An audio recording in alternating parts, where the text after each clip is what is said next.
Mula je e-invoice ni nanti, ramai yang bagi cadangan, tutup syarikat lah macam ni, buka syarikat baru. Adakah itu langkah yang betul?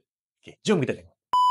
Alright, so adalah kan sekarang ni kan tengah kecoh pasal e-invoice yang kena start 1 Julai ni. Untuk yang 150,000 kena start pada 1 Januari. Ramai yang cakap, kalau macam ni bagus aku tutup syarikat aku, lepas tu aku buka je syarikat baru, perniagaan baru. Lepas tu ada juga, banyak juga yang kata, kalaulah kata era e-invoice ni bermula, bermaksud LHDN dah dapat detect income kita. So aku ni tak declare lagi yang dulu-dulu ni. So macam ni bagus aku tutup lah, aku start fresh. Ramai yang buat cadangan macam ni. Adakah langkah itu langkah yang betul? Itu persoalan dia. Okey, untuk pengetahuan semua, the moment apabila kita buka sahaja perniagaan kita, kita pergi SSM Thumbprint, kita daftarkan perniagaan kita bayar RM70, kita daftarkan ABC Resources.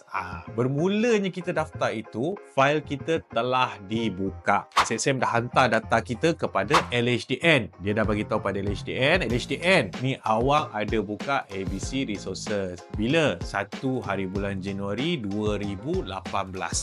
Bayangkan 2018. So 2018 ni kita punya file dah ada dekat LHDN. Moving forward, aku berniaga tapi aku tak declare income tax. Tiba-tiba bila ada era invoice ni aku cakap, aku dah lah tak declare daripada 2018. So better aku tutup lah, aku buka baru, aku start fresh baru. Sebenarnya bila kita buat macam tu, kita lagi trigger kepada LHDN. Sebab walaupun kita tutup baru, kena ingat kita telah mendaftarkan perniagaan kita daripada 2018 sehingga tarikh yang kita nak tutup. Katakanlah 2025 kita nak tutup.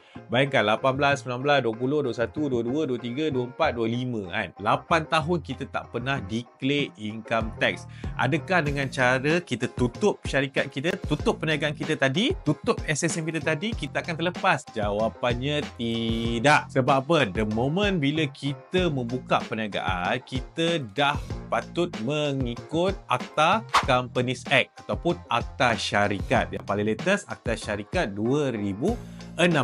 Apa yang patut kita buat kalau kita ni peniaga dah lama tapi kita belum declare income tax dan kita pula kena ikut era e-invoice ni? Apa yang patut kita buat sebenarnya? Kalau korang nak tahu, komen nak dan jangan lupa follow, like dan share.